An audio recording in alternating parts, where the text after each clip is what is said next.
వృద్ధుడైన మంజు కోడిపుంజు తన నెస్ట్లో కూర్చొని ఇలా అంటుంది. జమ్ము మరియు మున్ను ఎక్కడికి వెళ్ళారు? జమ్ము మున్ను ఎక్కడున్నారా మీరిద్దరు? మంజు తన ఇద్దరు కొడుకుల్ని పిలుస్తుంది. మొన్నో జమ్ము మాత్రం తమ ఇంటి బయటే కూర్చుని తమ పంట పొలాన్ని చూసుకుంటుంటారు. వరే మొన్ను, నువ్వు వెళ్ళు, నాన్నగారు నిన్ను పిలుస్తూ ఉన్నారు. నేను మీ నాన్నగారికి జీతగాన్ని అనుకున్నావా? నన్ను పిలుస్తున్నావు? వెళ్ళు, నువ్వే వెళ్ళి చూసిరాపో నాన్నగారు ఏం చెప్తున్నారు. అరే, నువ్వే వెళ్ళనప్పుడు నేనెందుకు వెళ్ళాలి?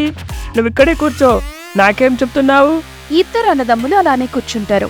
ఇక్కడేమో వాళ్ళ నాన్న మంజు కోడిపుంజు ఇబ్బంది పడుతూ ఇలా పిలుస్తూ ఉంటుంది. అరే వీళ్ళిద్దరు ఎక్కడ చచ్చిపోయారా నాయనా? ఇద్దరు వాళ్ళ నాన్న గొంతు విన్నా సరే వాళ్ళ నాన్న దగ్గరకు మాత్రం వెళ్లరు. కానీ వాళ్ళిద్దరూ ఒకరితో ఒకరు ఇలా అంటున్నారు, నువ్వెళ్ళు అంటే నువ్వెళ్ళు అని. ఇంకొకరు కూడా ముందు నువ్వెళ్ళు అని చెప్తుంటారు. ఇటువైపు మంజు కోడిపుంజు అరుస్తూనే ఉంటుంది.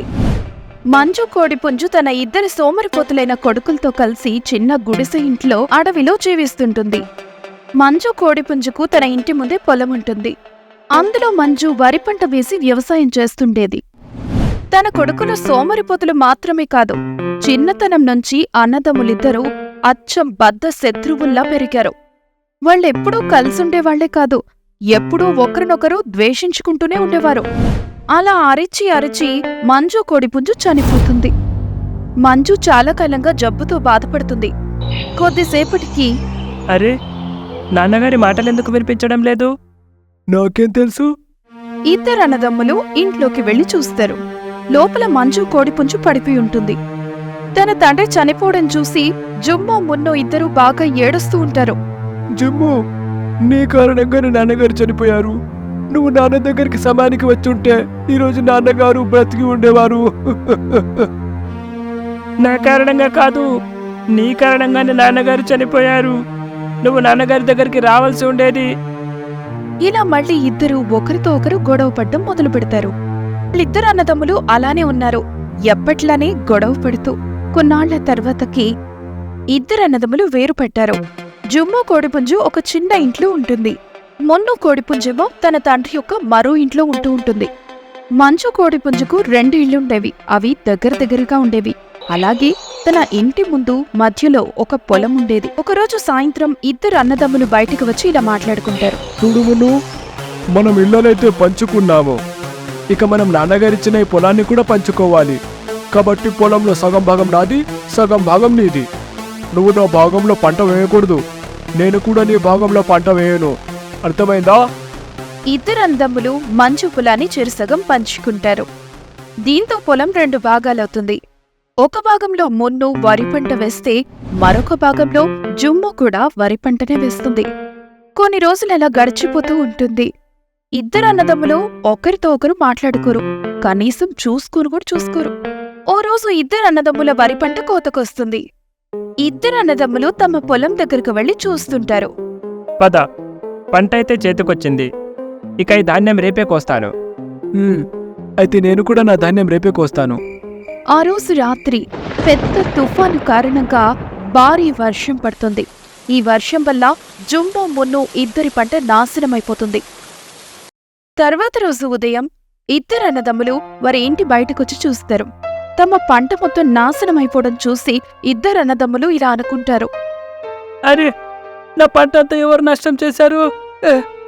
నా పంట అంతా ఎలా నష్టమైపోయింది? అంతా నాశనమైపోయింది. నేను మొత్తం నష్టపోయానే. ఇది తప్పకుండా నీ పని అయి ఉంటుంది మొన్ను. పంట అంతా నాశనం చేశావు నువ్వు. నేను కాదు, నువ్వే నా పంట నాశనం చేసుంటావు. ఈ ప్రపంచంలో నాకెవడైనా శత్రువు ఉన్నాడు అంటే అది నువ్వే జమ్ము. నువ్వు నాపై పగ తీర్చుకోవడానికి నా పంట అంతా నష్టం చేశావు. నేను నిన్ను వదిలిపెట్టను జమ్ము. నేనైతే నీ ప్రాణాలు తీస్తాను మొన్ను. ఇద్దరు అన్నదమ్ములు ఒకరి పంట ఒకరు నాశనం చేశారని ఒకరిపై ఒకరు నెపం వేసుకుని బాగా కొట్టుకుంటూ ఉంటారు. గొడవ ముదిరిపోయి ఇద్దరు బాగా కొట్టుకుంటూ ఉంటారు. దుర్మార్గుడా, నా పంట నష్టం చేస్తున్నావు కదూ, నేను నిన్ను చంపేస్తాను. నేను నీ మామంతా కొరికేస్తాను జమ్ము. ఇద్దరూ శత్రువుల్లాగే కొట్టుకుంటూ ఉంటారు. అదే సమయంలో ఆకాశంలో ఒక పెద్ద గద్ద ఎగురుతూ వెళ్తుంది. అది పెద్ద కిలాడి గద్ద, చాలా తెలివైంది. రెండు కోడి పుంజుల మీద దాని కన్ను పడుతుంది. అరే వా ఆహారం పద, ఇన్నాటికి నా ఆకలి తీర్చుకునే అవకాశం దొరికింది. కానీ ఇదేంటి, ఈ రెండు పుంజులు బాగానే గొడవ పడుతున్నాయి. ఈ రెండింటిని ఒకేసారి చంపలేను కదా నేను. ఆ భయంకరమైన మాటలతో అన్నదమ్ములిద్దరూ అటు చూస్తారు. దీంతో వాళ్ళు చచ్చిపోతారనే భయంతో వణికిపోతుంటారు. అయ్య బాబాయ్, ఈ రాబంద్ ఇక్కడికెలా వచ్చింది? ఇప్పుడు ఇది మనల్ని చంపి తినేస్తుంది. ఇక మీ ఇద్దరిని నా నుండి ఎవరూ కాపాడలేరు. ఇప్పుడు మీరిద్దరూ నాకు ఆహారమైపోతారు. అందుకే ఇప్పుడు చావటానికి సిద్ధంగా ఉండండి. ఎందుకంటే నేను మీ ఇద్దరిని చాలా దారుణంగా, చాలా నిర్దాక్షిణ్యంగా మిమ్మల్ని చంపి తినబోతున్నాను. ఇది విన్న ఇద్దరు అన్నదమ్ములు కంగారు పడతారు. చూడండి రాబంద్ అన్నయ్య, నన్ను చంపకండి. నేను మిమ్మల్ని ప్రార్థిస్తున్నాను, దయచేసి నన్ను చంపకండి. అవును రాబందన్నయ్య, నన్ను కూడా చంపకండి. నేను ఇంత త్వరగా చావాలనుకోవట్లేదు రాబందన్నయ్య. నీకు తెలుసు కదా నేను ఎంత ప్రమాదకరమో, ఎంత బలవంతున్నో. ఇప్పటి వరకు నా నుండి ఎవరు తప్పించుకోలేకపోయారు. అందుకే మీ ఇద్దరిలో ఎవరైనా ఒకరు మీ ప్రాణాల్ని కాపాడుకోవాలనుకుంటే మీరిద్దరూ కొట్టుకొని ఎవరో ఒకరు గెలవాలి. మీలో ఎవరు ఓడిపోతారో వాళ్ళని నేను తినేస్తాను. ఇక గెలిచిన వారిని తప్పకుండా వదిలేస్తాను. ఈ మాటలతో వీళ్ళు మరింత కంగారు పడతారు. వెంటనే వచ్చి గద్ద ఒక రాయిపై కూర్చుంటుంది. గొడవ మొదలు పెట్టండి. ఇద్దరు అన్నదమ్ములు ఫైటింగ్ మొదలు పెడతారు. వా అద్భుతం. ఇద్దరు అన్నదమ్ములు చాలా అంటే చాలా దారుణంగా కొట్టుకుంటూ ఉంటారు. కొద్దిసేపు కొట్టుకున్న తర్వాత ఇద్దరు అన్నదమ్ములు ఆయాసంతో కింద పడిపోతారు.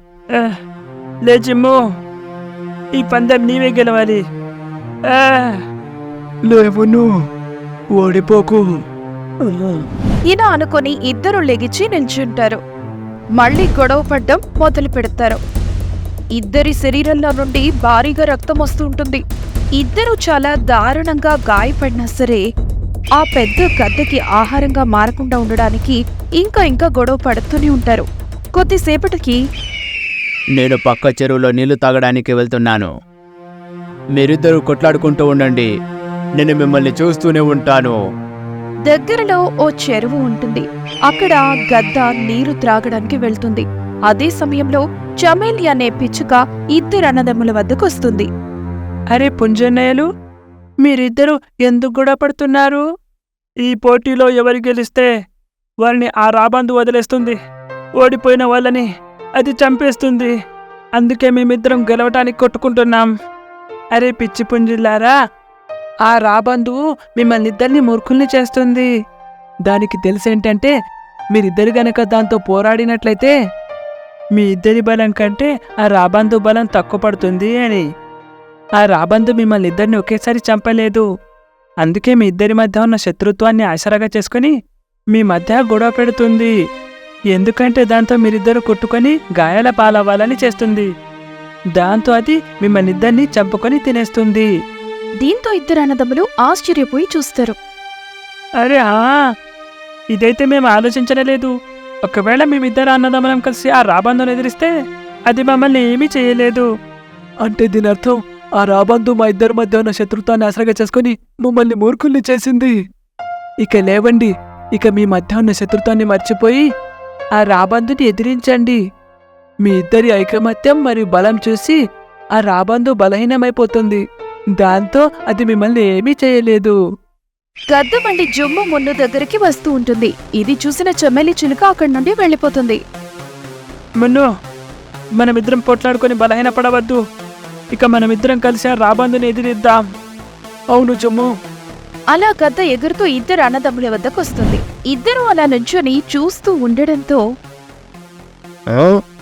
ఏమైంది, గొడవ పడట్లేదా మీరు? రాబందు, మాకు నీ కపటం అర్థమైంది. ఇక నువ్వు మమ్మల్ని మూర్ఖుల్ని చెయ్యలేవు. నీకు ధైర్యం ఉంటే ఇక మా ఇద్దరు అన్నదమ్ముల్ని ఎదిరించి చూడు. అవునా, అయితే ఇప్పుడు మీరిద్దరు నన్ను హెచ్చరిస్తున్నారన్నమాట. రాబంధువుని ఎదిరిస్తారా మీరు? మిమ్మల్ని చూడండి ఇప్పుడు. ఇలా చెప్పి గద్ద వాటిపై దాడికి వస్తుంది. దీంతో ఇద్దరు అన్నదమ్ములు కలిసి గద్ద మీద దాడికి దిగుతారు. దీంతో ఇద్దరు అన్నదమ్ముల బలం ముందు గద్ద శక్తి పనిచేయదు. దీంతో గద్ద తీవ్రంగా గాయపడుతుంది. అరే అరే ఆగండి. ఆ, ఆ, మమ్మల్ని చంపాలనుకున్నావా నువ్వు? ఇప్పుడు చూడు, నిన్నిప్పుడు ఏం చేస్తామో చూడు. ఇలా చెప్పి మళ్లీ దాడి చేయడం ప్రారంభిస్తాయి. దీంతో తన ప్రాణాలను కాపాడుకోవడానికి ఆ గద్ద అడవిని విడిచి పారిపోతుంది. ఇది చూసి ఇద్దరు అన్నదమ్ములు చాలా సంతోషిస్తారు. చివరికి మనం ఆ రాబందుని ఓడించాము. సోదరా, మనం జీవితాంతం ఇద్దరం ఇలాగే గనక కలిసి ఉంటే జీవితంలో వచ్చే ప్రతి సమస్యని మనం ఎదుర్కోవచ్చు. అవును మున్ను, నిజం చెప్పావు నువ్వు. ఐకమత్యంలోనే బలం ఉంటుంది. ఇక మనం ఈ శత్రుత్వాన్ని శాశ్వతంగా త్యజిద్దాం. ఇక నుంచి మనం ఇద్దరు అన్నదమ్ములం కలిసి ఒక్కటిగా ఉండి మన జీవితాన్ని సుఖ సంతోషాలతో గడుపుదాం. అలా అని ఇద్దరు అన్నదమ్ములు ఒకరినొకరు కౌగిలించుకుంటారు. ఆ తర్వాత ఇద్దరు అన్నదమ్ములు వారి మనసులోని ద్వేషాన్ని, శత్రుత్వాన్ని తీసేస్తారు. ఆ తర్వాత ఇద్దరు అన్నదమ్ములు కలిసి ఒకే ఇంట్లో ఉంటూ తమ జీవితాన్ని సంతోషంగా గడుపుతారు. చూసారా పిల్లలు, ఈ కథ నుండి మనం ఏం నేర్చుకోవచ్చంటే, చెడ్డవాళ్ళు చెడు చేయడానికి ఎంత ప్రయత్నించినా సరే మనవాళ్ళంటూ మనతో పాటు ఉంటే గనక అప్పుడు ఎవ్వరు చెడు చెయ్యాలన్నా కుదరదు. వాళ్ళు మనల్ని ఏమీ చెయ్యలేరు. మరియు మనం కలిసి వాళ్ళని సులభంగా ఎదుర్కోవచ్చు. ఈ కథ మీ అందరికీ నచ్చిందని ఆశిస్తున్నాం. మరో కథతో మళ్ళీ మీ ముందుకొస్తాం. అప్పటి వరకు ఛానల్లో ఉన్న మరిన్ని కథల్ని చూసి ఎంజాయ్ చేయండి. ఛానల్ని సబ్స్క్రైబ్ చేయడం మర్చిపోకండి.